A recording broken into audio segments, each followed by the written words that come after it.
धर्म की जय हो, धर्म की जय। सर, आपका परिचय? मैं महेंद्र भाई पटेल अहमदाबाद से आया हूँ। कहाँ से आए हैं आप? हम अहमदाबाद से अनूप मंडल के कार्यकर्ता भाई श्री प्रज्ञेश भाई पटेल, महेंद्र भाई पटेल, कुलजी भाई प्रजापति, अमृत भाई प्रजापति और भरत सिंह वाघेला, हम 7 में 5 आदमी यहाँ क्या करने आए हैं? हम दिल्ली इसीलिए आए हैं कि अनूप दास जी महाराज की किताब जगत की कहानी है न, इसका संदेश घर घर तक पहुँचाने के लिए हम आए हैं। आप इस संसार को कैसे बचाएंगे?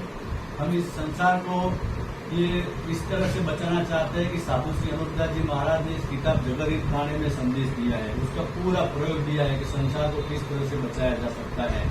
अभी आप देख रहे हैं कि नाना प्रकार की बीमारी संसार में आ रही है। बाप से पहला बेटा मर रहा है, बारिश समय सर नहीं आ रही है, जब फसल पकती है तब बारिश आती है, जब जरूरत पड़ती है तब नहीं आती है। अति ठंडी अति गर्मी 100 साल का रिकॉर्ड तोड़ रही है। विश्व में लड़ाइयां इतनी हो रही है कि दिन प्रतिदिन हजारों आदमियों मर रहे हैं।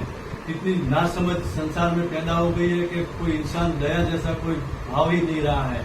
क्या हो रहा है, क्या कर रहा है, उसको मालूम ही नहीं पड़ रहा है। इसलिए एक जांच चल रही है, इसके बारे में हम सावधान करने के लिए आ रहे हैं। ये सावधान करने के लिए अनूप दास जी महाराज ने एक किताब लिखी है। इसमें लिखा है कि ये राक्षसी पाप ऐसा चल रहा है कि ये पाप से इंसान की समझ को कैद कर दिया जाता है और मौत और मेह को अपने बस में कर लिया जाता है। ये पूरा अभी तांडव हो रहा है और इसको कैद करता है और बाप से पहला बेटा मर रहा है। इसी के ये समझना है कि ये मौत को किसी ने बस में कर लिया है। कुदरत का नियम तो पहले जो आया वो पहले जाता है। जो पहले पत्ता पेड़ पर लगता है वो पीला पड़ के पहले जाता है, बाद में पत्ता लगा वो बाद में बढ़ता है। तो इसीलिए कुदरत का सिस्टम अभी पूरी तरह से ध्वंस हो रहा है।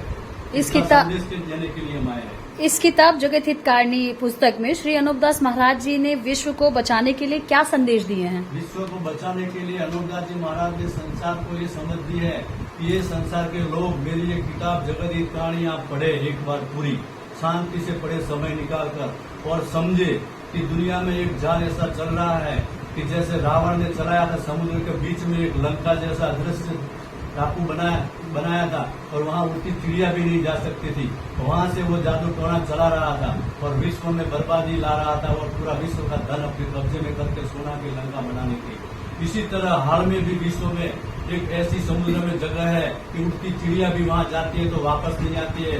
उड़ते जहाज जाए या पानी में जहाज जाए वो भी पता नहीं लगता कहाँ गए, आज तक वापस नहीं आए। ऐसी जगह है वहाँ इन सौदागर महाजन बंधुओं ने एक ऐसी जगह बनाई है। वहाँ से ये लोग ऐसा प्रयोग करते हैं। इस हिसाब से संसार में ऐसी आपत्ति आ रही है जैसे मैंने आपको वर्णन किया।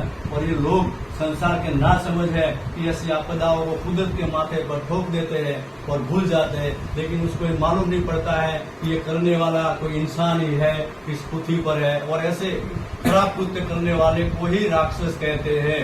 मानव रूपी दानवों को इस किताब में पूरी तरह से उजागर किया है। तो मेरी विनती है बहन जी कि एक पुस्तक जगत को एक बार पढ़नी चाहिए और पढ़ने के बाद ही मालूम पड़ेगा। मैं सारी बात तो इस वीडियो में कैसे बता सकता हूँ। आप कुछ कहना चाहेंगे इस पुस्तक को लेके? पुस्तक में जो भाई साहब ने बताया कि अनूप स्वामी जी महाराज ने इस किताब के अंदर लिखा है वो सब 100% सही बात लिखी है कि हमारी औलाद को बचाना है और कुदरत और धरती पर्यावरण सबकी रक्षा करने के लिए ये जिम्मेदारी सभी इंसानों को दी। धन्यवाद। की जय हो, सनातन धर्म की जय हो, गौ माता की जय हो, गौ माता की जय हो। कत्ल खाने बंद करो, कत्ल खाने बंद करो। प्राणियों में सद्भावना हो, प्राणियों में सद्भावना हो। अनूप स्वामी जी महाराज की जय हो, अनूप स्वामी जी महाराज की जय हो, जमीन माता की जय हो, 14 रत्नों की जय हो, 14 रत्नों की जय हो। माता पिता सदगुरु देव की जय हो।